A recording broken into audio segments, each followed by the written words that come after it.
Hi guys, मेरा नाम है अमन सोनी। एक छोटी सी कहानी। ये कहानी है गुरु और उनके शिष्य की, जो गांव में रहा करते थे। शिष्य गुरु जी के पास उनके आश्रम में रहते थे, उनकी सेवा किया करते थे। शिष्य को लगा कि शहर गए काफ़ी दिन हो गए, तो क्यों न शहर से घूम आए। उन्होंने गुरु जी के पास शहर जाने के लिए परमिशन मांगी। गुरु जी ने कहा ठीक है। शिष्य कुछ दिनों के लिए शहर चला गया। शहर से घूमने के बाद वापस अपने गांव गुरु जी के पास आए। गुरु जी पूछते हैं, बेटा तुम्हें शहर कैसे लगा, वहाँ क्या क्या देखा। शिष्य बताते हैं, शहर गांव से काफ़ी अलग है।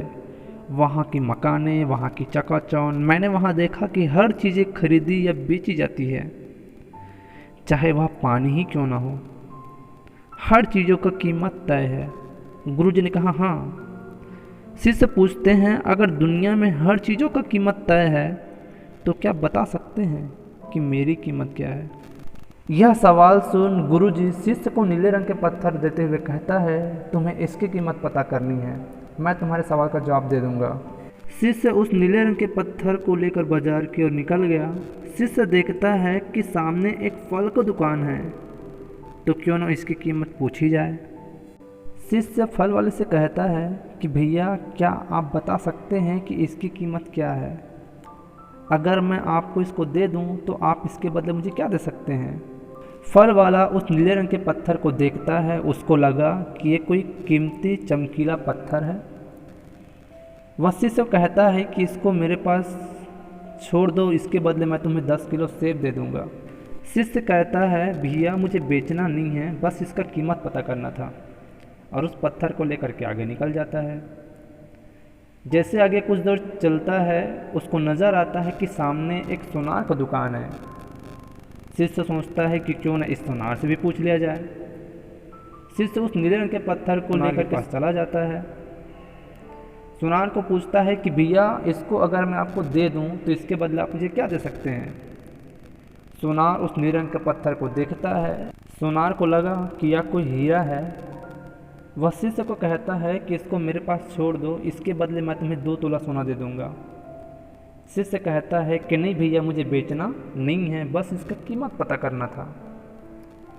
वह शिष्य उस नीले रंग के पत्थर को लेकर के आगे चला जाता है। देखता है कि सामने एक जौहरी का दुकान है जो हीरे का व्यापार करता है।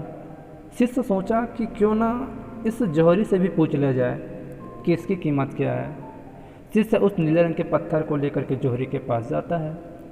शिष्य वही सवाल उनसे ही पूछता है कि भैया, आप बता सकते हैं कि इसकी कीमत क्या है। अगर मैं आपको इसको दे दूं तो इसके बदले आप मुझे क्या दे सकते हैं। जौहरी जैसे ही उसको पकड़ता है, उसको समझ में आ जाता है कि यह दुनिया का बेशुमार कीमती हीरा है जिसका कोई कीमत नहीं है। वह शिष्य को कहता है कि इसको अगर मेरे पास छोड़ दिया तो इसके बदले मैं तुम्हें 1 करोड़ रुपए दूंगा।